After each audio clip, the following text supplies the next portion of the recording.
রাজনীতির জায়গা থেকে এ পর্যন্ত স্বাধীন বাংলাদেশে আমরা যতই বলি, আমরা কাঙ্ক্ষিত সেই সুবিধা এবং কমফর্ট জোন আমরা দেশি বিদেশি ব্যবসায়ীদের জন্য তৈরি করতে পারিনি। এটাই সত্য। এখন যা পারলাম না তা কি হবে না? কাউকে কাউকে তো আগায় আসতে হবে। হ্যাঁ, এই কাজটা করা দরকার, কিন্তু question who will bell the cat? বিড়ালের গলার এই ঘন্টাটা বাঁধবেটাকে? আমি বাঁধবো, আপনি বাঁধবেন। শপথ নেন। আগে যেটা হয় নাই, এখন এটা হতে হবে। সারা দুনিয়া পারলে আমিও পারবো, আপনিও পারবেন।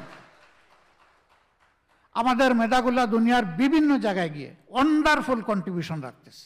এই দেশে জন্ম নেওয়া শিশু অন্য দেশে তারা এক একজন ব্রিলিয়েন্ট চ্যাপ হিসাবে নিজেকে মেলে ধরেছে। আমার দেশে পারে না কেন? আমার দেশে পারে না, আমরা সেই পরিবেশটা তাদেরকে দিতে পারি নাই। এই জন্য আমাদের ব্রেনগুলোও ড্রেন হয়ে চলে যাচ্ছে অন্যত্র। এমনকি পাবলিক বিশ্ববিদ্যালয়, টেকনোলজিক্যাল ইনস্টিটিউট অ্যান্ড ইউনিভার্সিটি, এখানে যারা লেখাপড়া করেন তারা তো মেধার দিক থেকে একটা জায়গায়, তারাও হাইয়ার স্টাডির জন্য বিদেশ যান, কিন্তু ফিরে আসতে চান না। অনেককে যখন জিজ্ঞেস করি এদেশের ধূলিকণার সাথে তোমার সম্পর্ক, ভাই তুমি দেশকে ভুলে গেলা কেন? ওই যে দেশ তো আমাকে চায় না, আমাকে দেশ চাইলে আমি প্রস্তুত। আমরা বলি আমরা তো চাই, শুধু ফিনান্সিয়াল রিমিটেন্স না, আমরা তো ইন্টেলেকচুয়াল রিমিটেন্সটাও চাই। তো আসো।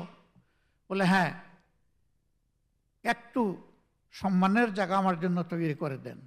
আমি জানি এই সরকারের সময়েও কিছু ব্রিলিয়েন্ট মানুষ চলে এসেছে বিদেশ থেকে।